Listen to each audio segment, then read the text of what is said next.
राष्ट्रियताको पहरेदारी, जनाधिकारको पक्षमा खबरदारी।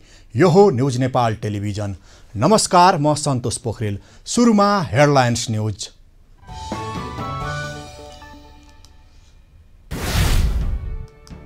आयोगले राष्ट्रपतिलाई निर्वाचनको परिणाम बुझाएसँगै भावी सरकार गठनको बाटो खुल्यो।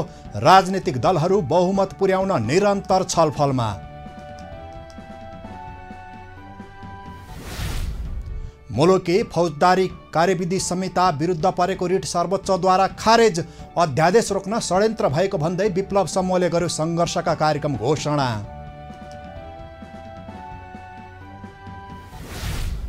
निर्वाचनमा दलहरूले समावेशी समानुपातिक प्रणालीको धज्जी उडाए। प्रतिनिधि र प्रदेशसभामा दलित समुदायको प्रतिनिधित्व न्यून।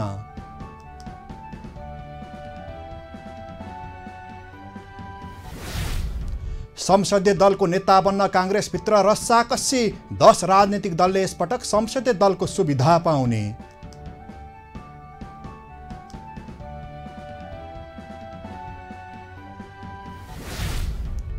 प्रचलनमा रहेका सहकारी ऐन र कानुन परिमार्जन गर्न सरकारले चासो दिएन।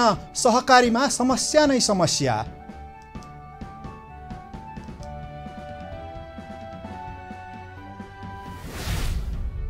पेरुमा दलका कार्यकर्ता तथा आम नागरिकको उग्र प्रदर्शनका कारण राजनीतिक सङ्कट घोषणा। आम चुनाव गराउन माग।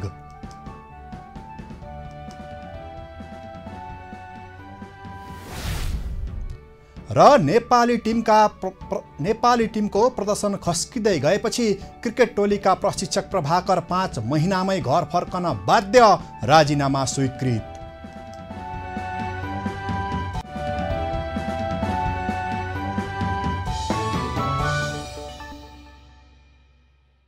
अब न्युज विस्तारमा। सुरु गरौँ प्रतिनिधि सभा तथा प्रदेश सभा निर्वाचनको अन्तिम परिणाम सहितको प्रतिवेदन राष्ट्रपतिलाई बुझाइएको प्रसङ्गबाट। निर्वाचन आयोगले प्रतिनिधि सभा निर्वाचनको अन्तिम परिणाम सहितको प्रतिवेदन राष्ट्रपति विद्यादेवी भण्डारीलाई बुझाएको छ। बिहीबार प्रमुख निर्वाचन आयुक्त दिनेश कुमार थपलिया लगायतका पदाधिकारीको उपस्थितिमा राष्ट्रपतिलाई प्रतिवेदन बुझाइएको हो। निर्वाचनबाट प्रतिनिधि सभातर्फ 275 र प्रदेश सभातर्फ 550 गरी 825 जना निर्वाचित हुनुभएको छ। प्रतिनिधि सभातर्फ पुरुष 184 र महिला 91 जना निर्वाचित हुनुभएको छ। प्रदेश सभातर्फ पुरुष 350 र महिला 200 निर्वाचित हुनुभएको छ। प्रदेशतर्फको परिणाम भने 7 प्रदेशका प्रमुखलाई बुझाइने आयोगले जनाएको छ। मङ्सिर 4 गते भएको सङ्घ र प्रदेशसभा सदस्य निर्वाचनमा कुनै पनि दलको बहुमत आएको छैन। पछिल्लो समय राजनीतिक दलहरू बहुमत पुर्याउन निरन्तर छलफलमा जुटेका छन्। नेपाली काङ्ग्रेस आफ्नो नेतृत्वमा सरकार बनाउन हालको सत्ता गठबन्धनसहित अन्य साना दललाई मिलाउन खोजिरहेको छ। माओवादीका अध्यक्ष पुष्पकमल दाहाल प्रचण्डले पनि सरकारको नेतृत्वमा आफ्नो दाबी प्रस्तुत गरिरहनु भएको छ। यता नेकपा एमाले सत्ता गठबन्धनलाई फुटाएर आफ्नो नेतृत्वमा सरकार गठन गर्न तल्लीन छ। हेरौँ यो रिपोर्ट।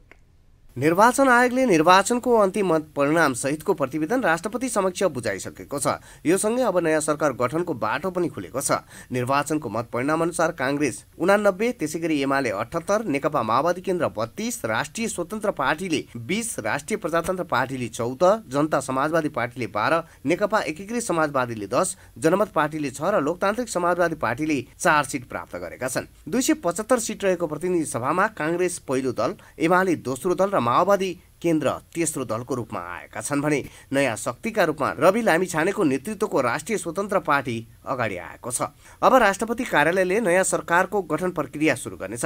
संविधानको धारा 76(8) मा निर्वाचन अन्तिम परिणाम घोषणा वा प्रधानमन्त्री पद रिक्त भएको मितिले 35 दिनभित्र प्रधानमन्त्री नियुक्तिको प्रक्रिया समाप्त गर्नुपर्ने व्यवस्था छ। संविधानको धारा 76(1) मा कुनै पनि दलले बहुमत प्राप्त गरेको अवस्थामा सरकार बनाउने प्रक्रिया उल्लेख छ। तर अहिले एउटै दलले बहुमत नल्याएकाले धारा 76(2) अनुसार सरकार गठन प्रक्रिया सुरु हुन्छ। यस अन्तर्गत 2 वा 2 भन्दा बढी राजनीतिक दलको समर्थन प्राप्त गर्नेले सरकार गठन गर्न सक्ने व्यवस्था छ। सरकार गठनका लागि बहुमत सदस्य 138 आवश्यक हुन्छ। तर कांग्रेस, माओवादी, एकीकृत समाजवादी, लोसपा, राजमो सहितको सत्तारूढ गठबन्धनसँग 136 सांसद छन्। गठबन्धनलाई बहुमतका लागि 2 सांसद अपुग हुन्छ। पहिलो पटक आम निर्वाचन जितेको जनमत पार्टीले सरकारमा जाने निर्णय गरिसकेको छ।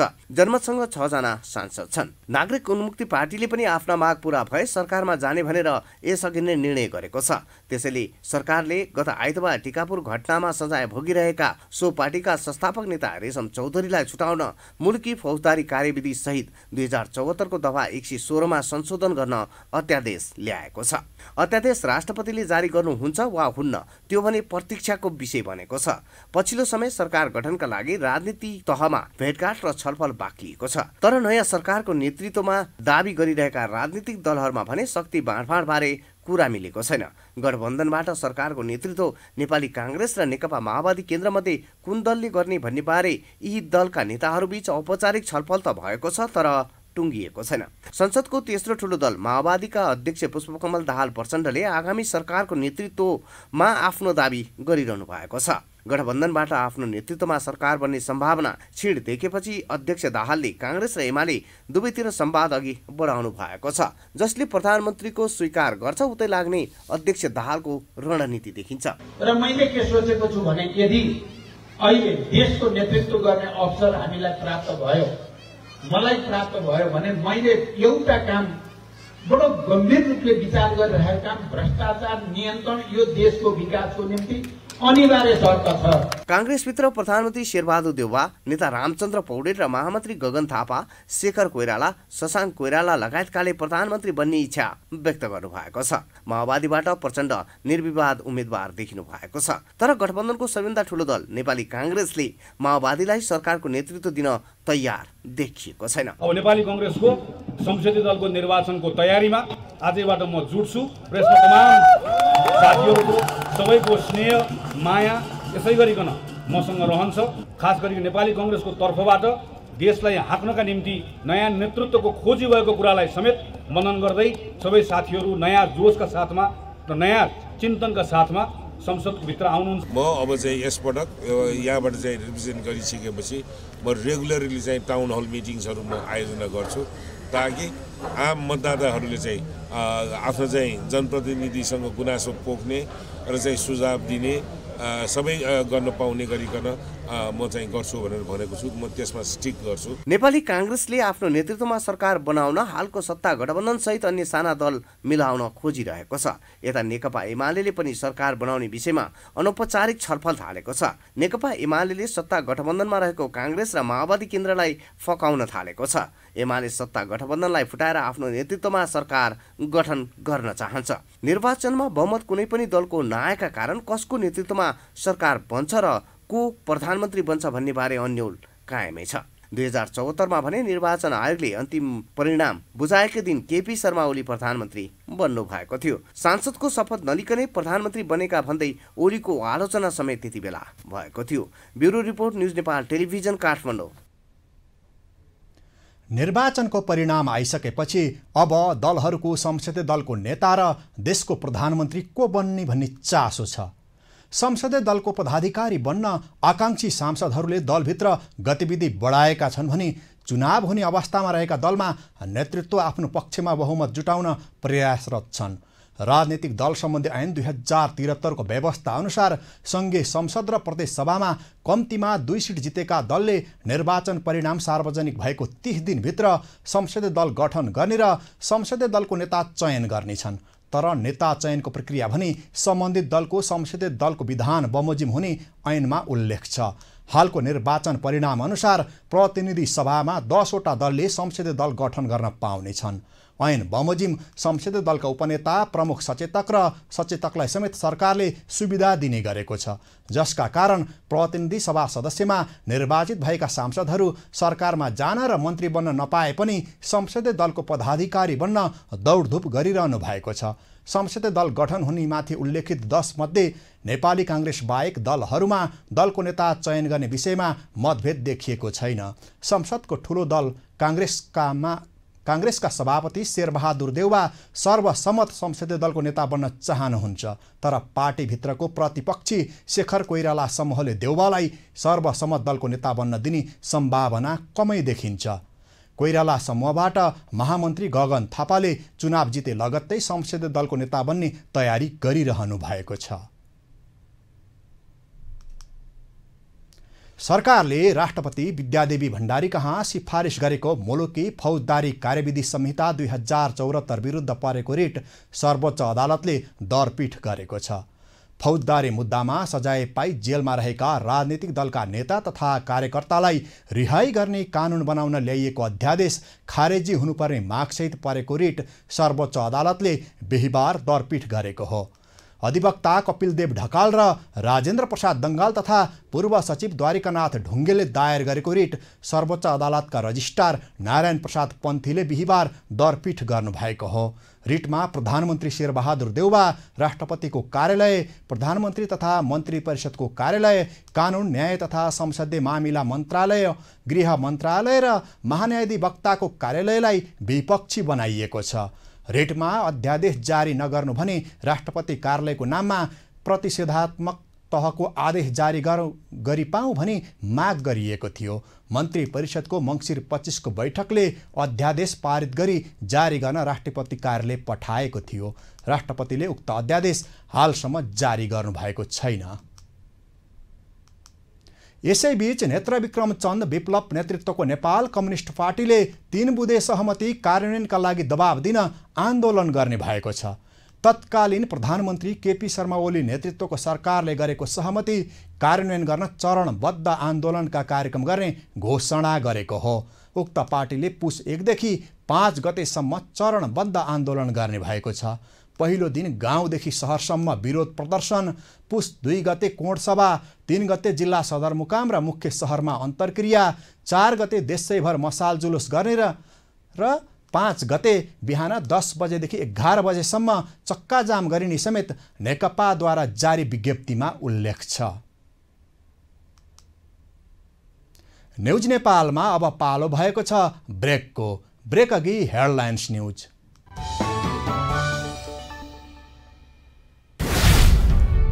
आयोगले राष्ट्रपतिलाई निर्वाचनको परिणाम बुझाएसँगै भावी सरकार गठनको बाटो खुल्यो।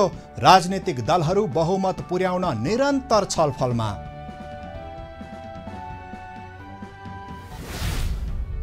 मुलुकी फौजदारी कार्यविधि संहिता विरुद्ध परेको रिट सर्वोच्चद्वारा खारेज।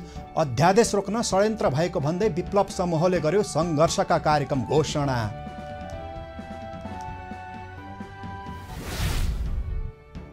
निर्वाचनमा दलहरूले समावेशी समानुपातिक प्रणालीको धज्जी उडाए। प्रतिनिधि र प्रदेशसभामा दलित समुदायको प्रतिनिधित्व न्यून।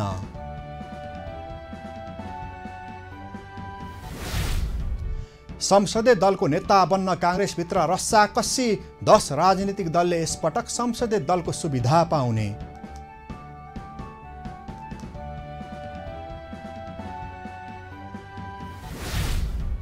प्रचलनमा रहेका सहकारी ऐन र कानुन परिमार्जन गर्न सरकारले चासो दिएन।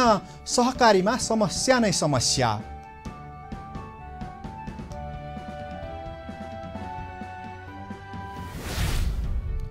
पेरुमा दलका कार्यकर्ता तथा आम नागरिकको उग्र प्रदर्शनका कारण राजनीतिक सङ्कट घोषणा। आम चुनाव गराउन माग।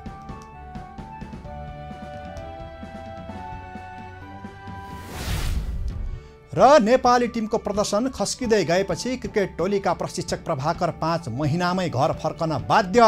राजीनामा स्वीकृत।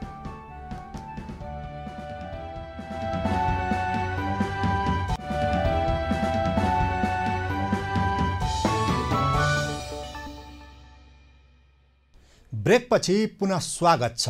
न्युज नेपालमा अब बाँकी न्युज। शहरी विकास मन्त्री मेटमणि चौधरीले काठमाडौँ उपत्यकाभित्र देखिएका सुकुम्बासी समस्या समाधान गर्न सबै पक्षको सहयोग र सहमति आवश्यक रहेको बताउनु भएको छ। मन्त्री चौधरीले काठमाडौँ शहरको सौन्दर्यमा प्रतिकूल असर पार्ने फोहोर मैलाको व्यवस्थापन तथा नदी किनारमा रहेका सुकुम्बासी बस्तीको व्यवस्थापन कार्य चुनौतीपूर्ण रहेको उल्लेख गर्दै त्यसको समाधानका लागि सबै पक्षको सहयोग र सहमति आवश्यक रहेको प्रस्ट्याउनु भएको हो। 28औं महानगर दिवसको अवसर पारेर बिहिबार काठमाडौँमा आयोजित एक कार्यक्रममा बोल्दै उहाँले काठमाडौँलाई व्यवस्थित सफा र सुन्दर सहर निर्माण गर्नका लागि आवश्यक पूर्वाधारको विकास गर्न ठोस कार्यहरू सञ्चालन गर्न ढिलाइ गर्न नहुने पनि स्मरण गराउनुभयो। काठमाडौँ उपत्यकामा देखिएको फोहोर मैलाको समस्यालाई व्यवस्थापन गर्न दिन प्रतिदिन विभिन्न नदीका किनाराहरूमा बढ्दै गएको बसोबास एवं बसोबासीहरूको व्यवस्थापन गर्न कार्य चुनौती बन्दै गएको छ। सहरको सौन्दर्यता प्रत्यक्ष प्रभाव पार्ने यस्ता समस्यालाई समयमै नै समाधान गर्न अति जरुरी भइसकेको छ, जसको लागि सबै पक्षको सहयोग र सहमतिको आवश्यकता पर्दछ। आगामी दिनहरूमा यस्ता समस्या एवं चुनौतीहरूको सामना गर्दै समस्या समाधान गर्न काठमाडौँ महानगरपालिका सक्षम तथा सफल हुनेछ भन्ने विश्वास गरेको छु। काठमाडौँ महानगरपालिकाले फोहोर व्यवस्थापनमा मोटो रकम खर्च गरे पनि सफलता पाउन सकेको छैन। त्यस्तै काठमाडौँ क्षेत्र नम्बर 2बाट नवनिर्वाचित प्रतिनिधि सभा सदस्य सोभिता गौतमले काठमाडौँको मौलिकतालाई पुनर्जीवित गर्नुपर्ने बताउनु भएको छ। बिहिबार काठमाडौँ महानगरले 28औं महानगर दिवसको अवसरमा आयोजना गरेको कार्यक्रमलाई सम्बोधन गर्दै गौतमले काठमाडौँ महानगरपालिकाले आफ्नो मौलिकता गुमाउँदै गइरहेको भन्दै यसको निम्ति आफूले सकेको भूमिका निभाउने बताउनुभयो। काठमाडौँ महानगरपालिकाले समय बढ्दै जाँदाखेरि समयक्रम अनुसारले कति कुराहरू कमाएको छ, कति कुराहरू गुमाएको छ। कमाएका कुराहरू त राम्रै होलान्, तर कति कुराहरू गुमाएको छ, कति मौलिकताहरू गुमाएको छ। तर ती मौलिकताहरूलाई अब पुनर्जीवित गर्नको निम्ति यो काठमाडौँ महानगरपालिकाले हामीले देखिरहेका छौँ विभिन्न प्रयासहरू गरिरहेको छ। ती पुनर्जीवित गर्ने प्रयासहरूमा तपाईँ हामी सबैजनाले आफ्नो क्षेत्रबाट साथ पनि दिइरहेका छौँ। प्रतिनिधि सभा सदस्यमा निर्वाचित राष्ट्रिय स्वतन्त्र पार्टीकी उम्मेदवार सोभिता गौतमले चुनावमा 3,71,000 रुपैयाँ खर्च गरेको विवरण पनि जिल्ला निर्वाचन कार्यालयमा अझै बुझाउनु भएको छ। काठमाडौँ महानगरपालिकाका मेयर बालेन्द्र शाहले महानगरले डबली सभ्यतालाई पुनः जागरण गर्ने बताउनु भएको छ। बिहिबार काठमाडौँ महानगरपालिकाको दिवसको अवसरमा आयोजित कार्यक्रमलाई सम्बोधन गर्दै शाहले महानगरले काठमाडौँ उपत्यकाभित्र डबली सभ्यतालाई पुनः जागरण गर्न लागेको बताउनु भएको हो। उपत्यकाभरि काठमाडौँ महानगरपालिकाभरि र उपत्यकाभरि विभिन्न ठाउँ स्थानहरूमा डबलीहरू रहेका छन्, जसको प्रयोजन साङ्गीतिक कार्यक्रमदेखि लिएर नाटक मञ्चन सबैको लागि हुने गर्दथ्यो। त्यसलाई फेरि पुनर्स्थापना गर्न सकिन्छ। ठुलो ठुलो इभेन्टहरू गर्नलाई हामीले ठुल्ठुलो मञ्चहरू प्रयोग गर्दै आएका छौँ, तर सानो हाम्रो जनचेतनामूलक हामीले इन्टरटेनमेन्ट प्रपोज रमाइलोका लागि गरिने जुन पुरानो सभ्यतामा रहेको चिजलाई चाहिँ पुनर्जागरण गर्नुपर्छ भन्ने कुराहरू गऱ्यौँ। कार्यक्रममा ललितपुर महानगरपालिकाका मेयर चिरीबाबु महर्जनले उपत्यकामा मेट्रो चलाउनका निम्ति काठमाडौँ महानगरसँग आफूहरू सहकार्य गर्न तयार रहेको स्पष्ट पार्नुभयो। उहाँले आफूले साइकल लेन बनाएको भन्दै सो लेनलाई काठमाडौँ महानगरपालिका हुँदै शिवपुरी डाँडोसम्म जोड्न काठमाडौँ महानगरपालिकालाई अविलम्ब कदम चाल्न आग्रह नै गर्नुभयो। त्यो चाहिँ गोदावरीको चाहिँ बोटानिकल गार्डनसम्म पुर्याउन पायो भने एकदमै राम्रो हुन्छ। यसको निमित्त गोदावरी नगरपालिकाले ललितपुर महानगरपालिकाको बोर्डरबाट बोटानिकल गार्डनसम्म बनाउनको लागि चाहिँ बजेटको व्यवस्थापन गरिसकेको छ। तसर्थ यता चाहिँ विलम्ब नहोस् भनेर मैले त सुझाव मात्रै दिएँ। काठमाडौँ महानगरपालिकाले 28औं महानगर दिवस यस वर्ष सप्ताहव्यापी विभिन्न कार्यक्रम गरेर मनाएको हो।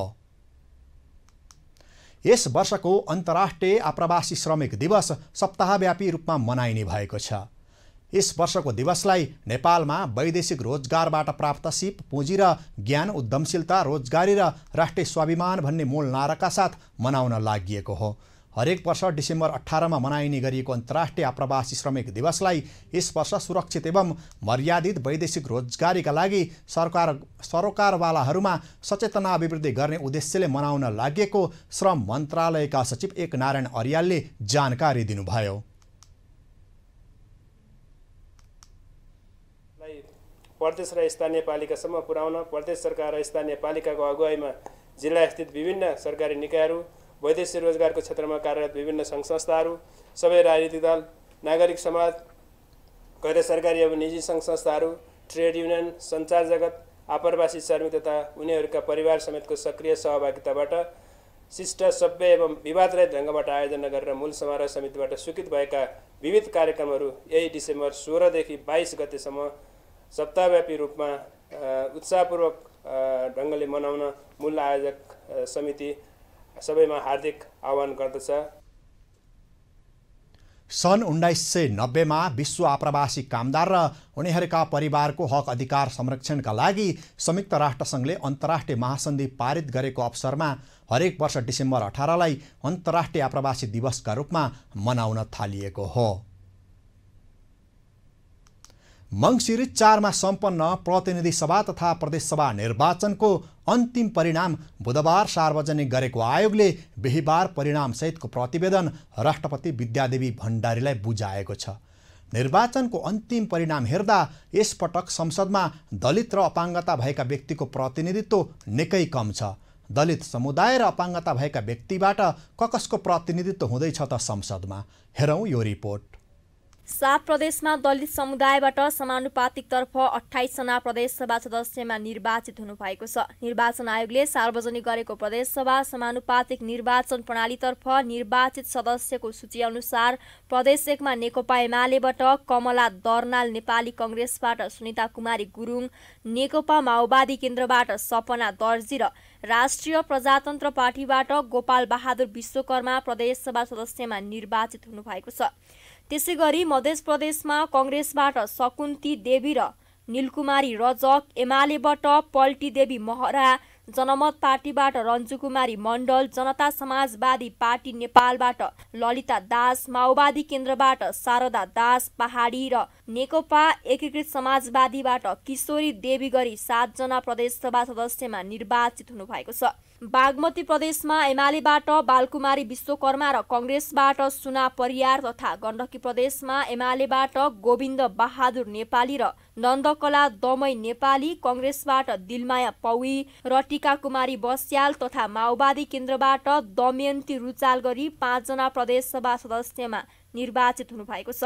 त्यस्तै लुम्बिनी प्रदेशमा एमालेबाट इन्द्र कुमारी गहत्तर, रेखा कुमारी शर्मा, कङ्ग्रेसबाट लोकी कुमारी विक्क तथा माओवादी केन्द्रबाट यम बहादुर नेपाली सार्की प्रदेशसभा सदस्यमा निर्वाचित हुनुभएको छ। त्यसैगरी कर्णाली प्रदेशमा एमालेबाट गमता विक्क, कङ्ग्रेसबाट लक्ष्मी सुनार र माओवादी केन्द्रबाट उर्मिला विश्वकर्मा गरी 3 जना दलित समुदायबाट प्रदेशसभा सदस्यमा निर्वाचित हुनुभएको छ। सुदूरपश्चिम प्रदेशमा एमालेबाट हिरा सार्की, कङ्ग्रेसबाट ललिता सुनार र माओवादी केन्द्रबाट लक्ष्मी विक्क गरी 3 जना प्रदेशसभा सदस्यमा निर्वाचित हुनुभएको छ। त्यसैगरी प्रदेशतर्फ प्रत्यक्षमा गण्डकी प्रदेशमा सीता सुन्दास र कर्णालीमा रणसिंह परियार मात्रै विजयी हुनुभएको छ। त्यसैगरी प्रतिनिधि सभामा दलित समुदायबाट समानुपातिकतर्फ 15 जना निर्वाचित हुनुभएको छ। प्रत्यक्षतर्फ भने एमालेका सचिव छविलाल विश्वकर्मा मात्रै रूपन्देही निर्वाचन क्षेत्र नम्बर 1 बाट निर्वाचित हुनुभएको थियो। प्रतिनिधि सभामा समानुपातिक र प्रत्यक्ष गरी दलित समुदायबाट 16 सांसद निर्वाचित हुनुभएको छ। त्यस्तै मुलुकका लागि कानुन निर्माण गर्ने संसदमा अपाङ्गता भएका व्यक्तिहरूको प्रतिनिधित्वका विषयमा प्रमुख राजनैतिक दल नै सकारात्मक हुन नसकेको देखिएको छ। निर्वाचनमा अपाङ्गता भएका व्यक्तिको प्रतिनिधित्वको संख्या हेर्दा यस्तो अवस्था देखिएको हो। 2068 सालको जनगणना अनुसार मुलुकमा 1.94% अपाङ्गता भएका व्यक्ति छन्। तर सङ्घीय संसदका दुवै सदनमा 334 र 7 प्रदेशसभामा 550 गरी कुल 884 जना सांसद मध्ये अपाङ्गता भएका व्यक्तिको सङ्ख्या भने जम्मा 3 मात्रै छ। निर्वाचन आयोगका अनुसार प्रतिनिधि सभामा नेकपा एमालेबाट समानुपातिक निर्वाचन प्रणालीबाट कालुराम राई हुनुहुन्छ भने राष्ट्र सभामा प्रकाश पन्त हुनुहुन्छ। साथै प्रदेश सभामा बागमती प्रदेशमा राष्ट्रिय प्रजातन्त्र पार्टीबाट लक्ष्मी घिमिरेले प्रतिनिधित्व गरिरहनु भएको छ। घिमिरे पनि समानुपातिकमा निर्वाचन प्रणाली मार्फत निर्वाचित हुनु भएको हो। Bureau report, news Nepal television, Kathmandu. News नेपालमा अब पालो बिजनेस न्युजको।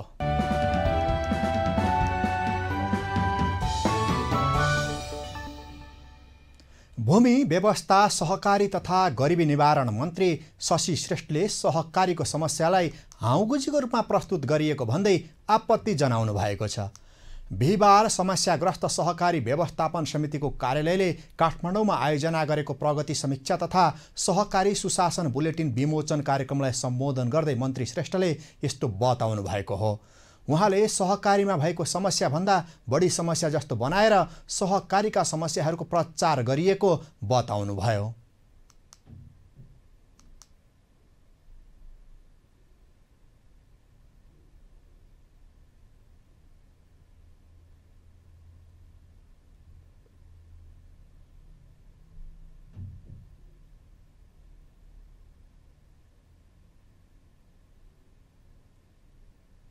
आज हाम्रो देशमा आएको यो समस्या, जुन सहकारीको समस्या भनेर हिजो पनि मैले समाचार सुने, सहकारीको नै यो जुन समस्या आइरहेको छ त्यसलाई हाउगुजीको रूपमा चाहिँ प्रस्तुत गरेको छ। धेरै चाहिँ भएको भन्दा अझ बढी प्रचार गरेको छ। हामी कहाँ त करिब कति 30,000 करिब 30,000 को हाराहारीमा हाम्रो सहकारी छ। सबभन्दा धेरै स्थानीय तह, त्यसपछि प्रदेश, त्यसपछि सङ्घमा छ। सहकारी सम्बन्धी ऐनहरू छरिएर रहेका कारण कतिपय अवस्थामा बाँझिएको छ। सहकारी मन्त्रीले यसो भनिरहँदा सचिव डाक्टर दामोदर रेग्मीले भने सहकारीमा देखिएको समस्या सुधार नगरेसम्म सरकारले चाहेको जस्तो अर्थतन्त्रलाई चलायमान गराउन चुनौती रहेको बताउनु भएको छ। बिहिबार मन्त्रालयमा समस्याग्रस्त सहकारी व्यवस्थापन समितिले आयोजना गरेको कार्यक्रममा बोल्दै उहाँले यस्तो बताउनु भएको हो। उहाँले सहकारीमा देखिएको समस्या सुधार नगरेसम्म सरकारले चाहेको जस्तो अर्थतन्त्रलाई चलायमान गराउन चुनौती रहेको बताउनुभयो।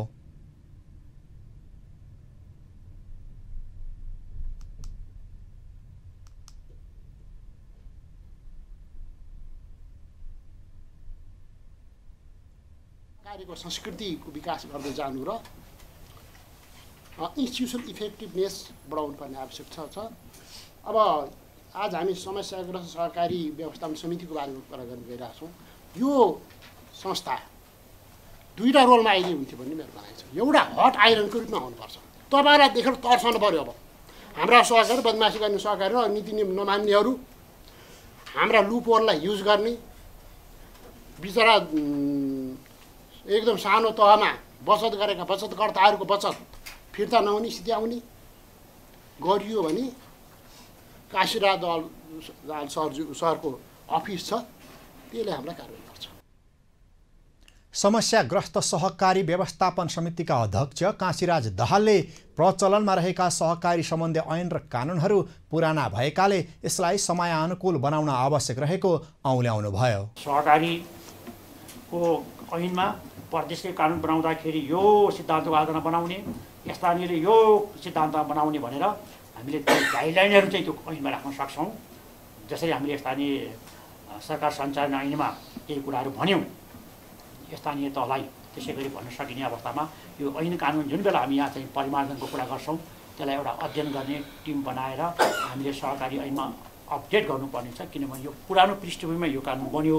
अब यसका अलिकति कतिपय त लागू गर्ने पर्ने अवस्था पनि केही दफाहरू छन्। त्यसलाई अब हामीले रिभ्यू गरेर पनि केही परिवर्तन गर्नुपर्छ र केही समस्याहरू त्यहाँ देखिया छन्, त्यसलाई रिभ्यू गर्नुपर्छ।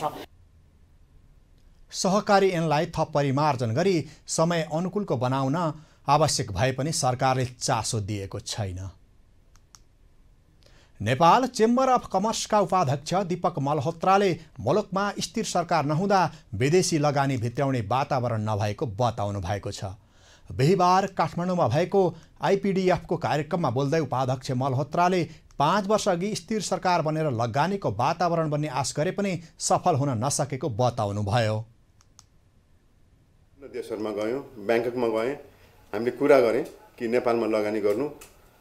योभन्दा पहिलाको सरकार हामीलाई लागेको थियो 5 वर्ष सरकार चाहिँ अब नेपालमा आयो भनेर।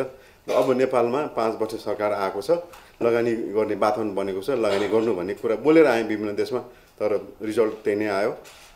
र ब्याङ्ककमा विदेशी लगानी कसैले ल्याउन चाहन्छ भने 3 घण्टाभित्र सम्पूर्ण काम सकिन्छ। यहाँ जस्तो 10 ठाउँमा जानु पनि 10वटा समस्या भोग्नु परेको छैन। तर आज पनि हामीले यो कुरालाई बारम्बार राख्यौं, तर पनि आखिरमा त्यही नै छ। यो सबैको समस्या इन्स्टेबल गभर्नमेन्ट हो। त्यस्तै नेपाल उद्योग वाणिज्य महासङ्घका कार्यसमिति सदस्य अजय सुमार्गीले निजी क्षेत्रलाई विदेशी लगानी ल्याउन भने पनि सरकारको नीति बाधक बनेको बताउनुभयो। बान्ध्या छ दौडी भनेको छ। हामीले लगानी लिएर ल्याएको लगानीमाथि चाहिँ प्रश्न उठ्छ। प्रश्न उठ्नुभन्दा हामीले विदेशबाट ल्याउने लगानी भनेको यो राष्ट्रको आर्थिक नीति हेर्ने, मुद्रालाई हेर्ने राष्ट्रिय जुन ब्याङ्क छ नेपाल राष्ट्र ब्याङ्क, त्यसले स्विफ्ट कोड नदिकन कुनै देशको पैसा यहाँ झर्दैन। नेपालमा उद्योग धन्दाहरू खोल्ने ठूलो सम्भावना भए पनि नीतिगत कारणले खोलेका उद्योगहरू चल्न सकेका छैनन्। न्युज नेपालमा अब पालो भएको छ इन्टरनेसनल न्युजको।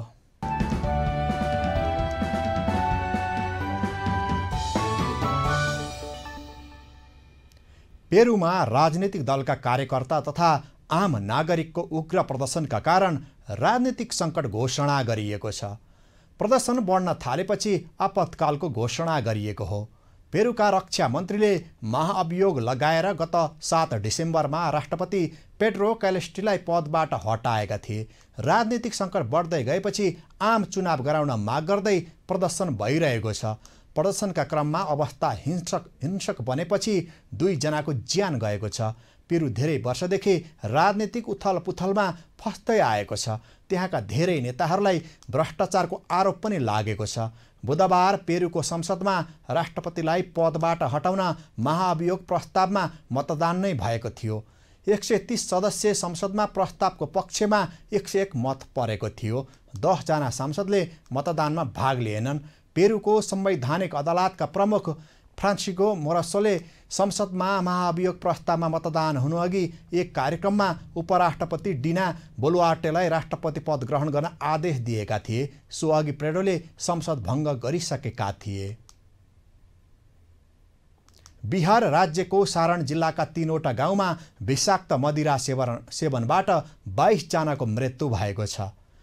राज्यमा मदिरा उत्पादन, बिक्री र उपभोगमा प्रतिबन्ध लगाइएको भए पनि राज्य सरकारको अनुमति नलिई स्थानीय तहमा उत्पादन एवं बिक्री गरिएको मदिरा पिएपछि उनीहरूको मृत्यु भएको हो। अन्य 20 जनालाई गम्भीर अवस्थामा अस्पतालमा भर्ना गरिएको छ।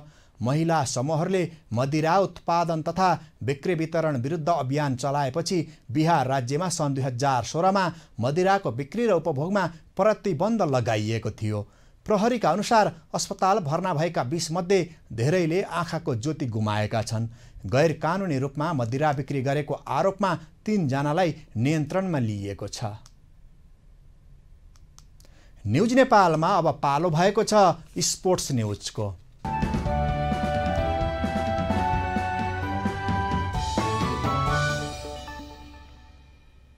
नेपाली राष्ट्रिय क्रिकेट टोलीको निराशाजनक प्रदर्शनपछि मुख्य प्रशिक्षक मनोज प्रभाकरले बिहिबारबाट लागू हुने गरी राजीनामा दिएका छन्।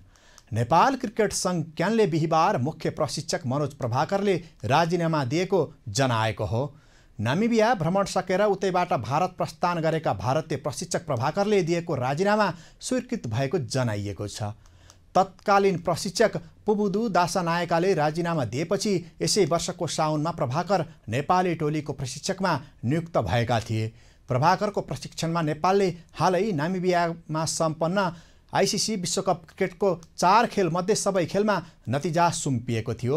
यससँगै नेपालको विश्व क्रिकेट लिग डिभिजन F2को शीर्ष तालिकाको 3 भित्र रहन कठिन भएको छ। नेपालले नामिबियासँग 1 र स्कटल्यान्डसँग 2 हार बेहोरेको थियो भने एउटा नामिबियासँगको खेल वर्षाका कारण रद्द भएको थियो। सो हारपछि नेपालको शीर्ष 3 मा रहने सम्भावना अत्यन्त न्यून भएको थियो। प्रभाकरले नेपाली टोली सम्हालेपछि नेपालको प्रदर्शन झन खस्किँदै गएको थियो। खराब प्रदर्शनका कारण खेलाडीसँग प्रभाकरको सम्बन्ध पनि बिग्रिएको थियो, जसका कारण प्रभाकरको राजीनामा आएको अनुमान गरिएको छ। नेपाल भलिबल सङ्घमा नयाँ नेतृत्व आएपछि नेपालले पहिलो पटक अन्तर्राष्ट्रिय सहभागिता जनाउँदैछ। बङ्गलादेशको ढाकामा पुस पहिलो सातादेखि आयोजना हुने पुरुष भलिबल च्याम्पियनसिपलाई अहिले युवा टोलीले तयारी दिइरहेका छन्। पहिलो पटक सहभागिता हुन लागेको प्रतियोगितामा नेपालको लक्ष्य कम्तीमा पनि पदक रहेको छ। हेरौँ यो रिपोर्ट। बङ्गलादेशको ढाकामा पुस 5 गतेदेखि 11 गतेसम्म काबा अन्डर 23 प्रतियोगिता आयोजना हुँदैछ। सोही प्रतियोगिताका लागि नेपाली टोलीले त्रिपुरेश्वर स्थित राष्ट्रिय खेलकुद परिषदको कबड हलमा तयारी गरिराखेको छ। बिहान र साँझ गरी 2 समयमा सुखद नतिजा निकाल्ने लक्ष्यसहित तयारीलाई तीव्रता दिएको हो। पहिलो पटक सहभागिता जनाउन लागेको उमेर समूहको प्रतियोगितामा नयाँ खेलाडीलाई अवसर दिएको छ। लामो प्रक्रियाबाट छनौट हुँदै आएका खेलाडीलाई सङ्घले बन्द प्रशिक्षणमा राखेर अभ्यास गराइरहेको हो। आयोजक बङ्गलादेश, श्रीलङ्का, किर्गिस्तान र नेपालले सहभागिता जनाएको प्रतियोगितालाई सार्थक पार्न विगत 40 दिनदेखि नेपाली टोली तल्लिन्छ। देशभरिमा भएका र अहिले नेसनल टिममा कोही पनि नपरेका र चर्चित नाम पनि नभएका हाम्रो जुन ट्यालेन्टहरू पाएर 80 जनाबाट छनौट गरेर 20 जनामा आयो। 20 जनाको प्राइमेरी चरणको छनौटबाट फाइनल सिलेक्सन पनि गरिसकेको अवस्था छ। यिनीहरूको फिजिकल लेभल, मेन्टल लेभल र टेक्निकल लेभलमा धेरै समस्या नै छ अहिले। तर पनि हामीले जुन 1-1.5 महिनाको टाइम ड्युरेसनमा हामीले 2-2 टाइम ट्रेनिङ गरेर 7-7 घण्टा दैनिक ट्रेनिङ गरेर जुन कम टाइममा पनि यिनको इफोर्ट र जुन मेन्टल प्रिपरेसन गरे त्यो चाहिँ एभरेजको हिसाबले धेरै माथि छ जस्तो लाग्छ मलाई। 1 सातासम्म आयोजना हुने प्रतियोगिताको तालिका सार्वजनिक पनि भइसकेको छ। सार्वजनिक भएको तालिका अनुसार नेपालले उद्घाटन खेलमा आयोजक बङ्गलादेशसँग खेल्नेछ। बङ्गलादेश सिनियर टोलीमा नेपालभन्दा बलियो भए पनि उमेर समूहमा नेपाल जस्तै अगाडि बढ्दै गरेको टोली हो। 4 दशक सहभागिता जनाउन नसकेको अवस्थामा उमेर समूहको नेपाली टोलीको सहभागिता अनुभव लिने अवसर पनि हो। 4 टोलीले सहभागिता जनाउने प्रतियोगिता राउन्ड रोबिन लिगको आधारमा सञ्चालन हुनेछ। अब अहिले हामीले 4वटा टोली मात्र भयो भने हामीले 4वटा म्याच त एटलिस्ट खेल्न नै पाउँछ। त्यो ठुलो कुरा हो, हाम्रो लागि म्याचको एक्सपिरियन्स ठुलो कुरा हो। अब हामीले लक्ष्य त हामी गोल्ड मेडल जित्ने नै हो, किनभने हामीले त गोल्ड मेडल जित्नको लागि नै ट्रेनिङ गरेका छौँ। देशको अपेक्षा, नेपाल भलिबलसँगको अपेक्षा र तमाम भलिबल खेल प्रेमीहरूको अपेक्षा त राष्ट्रले मेडल नै जितोस्, त्यसो भने गोल्ड मेडल जितोस् भन्ने नै हुन्छ। तर पनि हाम्रो लक्ष्य भनेको कमसेकम एउटा मेडल चाहिँ लिएर आउने नै छ अहिले यथार्थ रूपमा भन्दाखेरि। त्यसको अनुरूप हामीले चाहिँ ट्रेनिङलाई अगाडि बढाउँछौँ। पहिलो खेल नेपालले बङ्गलादेशसँग खेल्दा लिगको दोस्रो खेल 8 पुसमा श्रीलङ्का तथा 9 पुसमा किर्गिस्तानसँग खेल्नेछ। 4 टोलीको मात्रै सहभागिता रहेकोमा सबै टोली सेमिफाइनलमा पुग्नेछन्, जस अन्तर्गत शीर्ष टोलीले पुच्छरमा रहने टोलीसँग फाइनल प्रवेशका लागि प्रतिस्पर्धा गर्दा दोस्रो सेमिफाइनल खेल दोस्रो र तेस्रो स्थानको टोली बीच हुनेछ। नेपाल कम्तीमा पनि तेस्रो भएको अवस्थामा मेडल हात पार्नेछ। सेमिफाइनल 10 पुसमा हुनेछ भने फाइनल 11 पुसमा हुनेछ। कतारमा जारी फिफा विश्वकपको फाइनलमा साबिक विजेता फ्रान्स र अर्जेन्टिना भिड्ने भएका छन्। आउँदो आइतबार राति दोहा स्थित लुसेल रङ्गशालामा हुने खेलमा अर्जेन्टिनाका लियोनेल मेस्सी र फ्रान्सका किलियन एम्बाप्पे आम्ने सामने हुनेछन्। सेमी फाइनलमा मोरक्कोलाई पराजित गरेपछि फ्रान्सले अर्जेन्टिनासितको उपाधि भिडन्त पक्का गरेको हो। हेरौँ यो रिपोर्ट। फुटबलको महाकुम्भ विश्वकप कतारमा जारी छ। 22औं संस्करणको विश्वकप अन्तर्गत फाइनल खेल मङ्सिर 3 गते हुँदैछ। फाइनलमा उपाधि जित्न अर्जेन्टिना र फ्रान्स भिड्दैछन्। फाइनल पुगेका अर्जेन्टिना र फ्रान्सले यसअघि समान 2 पटक विश्वकप जितिसकेका छन्। पहिलो सेमिफाइनलमा अर्जेन्टिनाले क्रोएसियालाई 3-0ले र दोस्रो सेमिफाइनलमा फ्रान्सले मोरक्कोलाई 2-0ले हराएर फाइनलमा स्थान बनाएका हुन्। यी दुई टोलीबीच आइतबार उपाधिका लागि प्रतिस्पर्धा हुनेछ। लगातार दोस्रो पटक सेमिफाइनल पुगेको क्रोएसिया र पहिलो पटक सेमिफाइनल पुग्दै इतिहास रचेको मोरक्कोबीच शनिबार तेस्रो स्थानका लागि प्रतिस्पर्धा हुँदैछ। 1998 मा डेब्यू विश्वकपमै सनसनी मचाउँदै तेस्रो भएको क्रोएसिया 2018 मा उपविजेता बनेको थियो। मोरक्को भने विश्वकप सेमिफाइनलमा पुग्ने पहिलो अफ्रिकन टिम बन्यो। फुटबलको महाकुम्भ विश्वकपको 22औं संस्करणको फाइनल पुगेका अर्जेन्टिना र फ्रान्सको केही संयोगहरू पनि छन्। छन्। दुवै 2 पटकको विश्व च्याम्पियन हुन्। अर्जेन्टिना 6औं पटक र फ्रान्स 4थो पटक विश्वकपको फाइनलमा पुगेका हुन्। फाइनलमा अर्जेन्टिना र फ्रान्स जो विजेता भए पनि तेस्रो पटक विश्वकप फुटबलको उपाधि जित्नेछन्। अर्जेन्टिनाले यसअघि 1978 र 1986 मा विश्वकप जितेको थियो भने फ्रान्सले 1998 र 2018 मा च्याम्पियन बनेको थियो। अहिलेसम्म फिफा विश्वकपको 21 संस्करण आयोजना भइसकेकामा 8 राष्ट्रले मात्र उपाधि जितेका छन्। सबै 22वटै संस्करण खेल्ने एक्लो टिम ब्राजिलले सर्वाधिक 5 पटक उपाधि जितेको छ।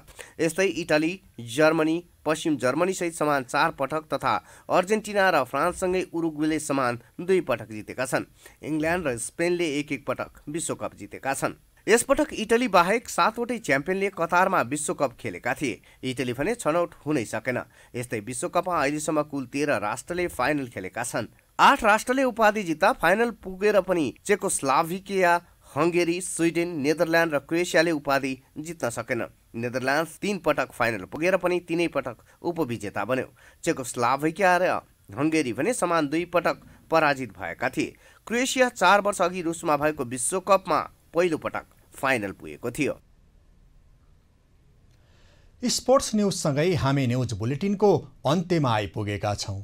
जाँदा जाँदै हेडलाइन्स न्युज पुनः एक पटक।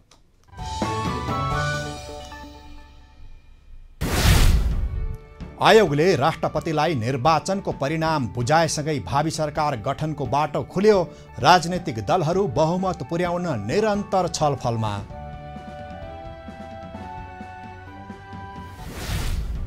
मोलोके फौजदारी कार्यविधि संहिता विरुद्ध परेको रिट सर्वोच्चद्वारा खारेज। अध्यादेश रोक्न षड्यन्त्र भएको भन्दै विप्लव समूहले गर्यो सङ्घर्षका कार्यक्रम घोषणा। निर्वाचनमा दलहरूले समावेशी समानुपातिक प्रणालीको धज्जी उडाए। प्रतिनिधि र प्रदेश सभामा दलित समुदायको प्रतिनिधित्व न्यून।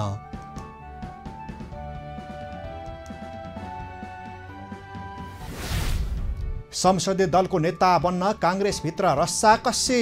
10 राजनीतिक दलले यसपटक संसदीय दलको सुविधा पाउने।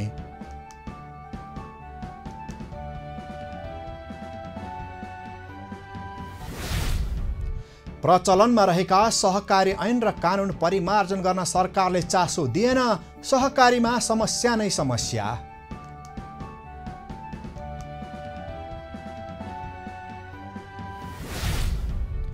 पेरुमा दलका कार्यकर्ता तथा आम नागरिकको उग्र प्रदर्शनका कारण राजनीतिक सङ्कट घोषणा। आम चुनाव गराउन माग।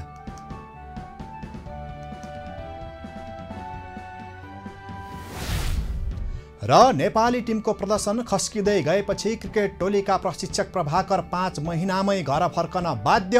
राजीनामा स्वीकृत।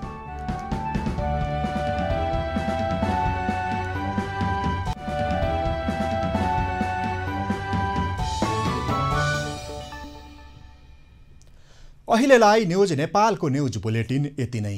हाम्रो न्युज र कार्यक्रमहरू युट्युब र फेसबुकमा पनि प्रत्यक्ष हेर्न सक्नुहुनेछ। राष्ट्रियताको पहरेदारी, जनाधिकारको पक्षमा खबरदारी। हेर्दै रहनुहोला न्युज नेपाल टेलिभिजन। नमस्कार।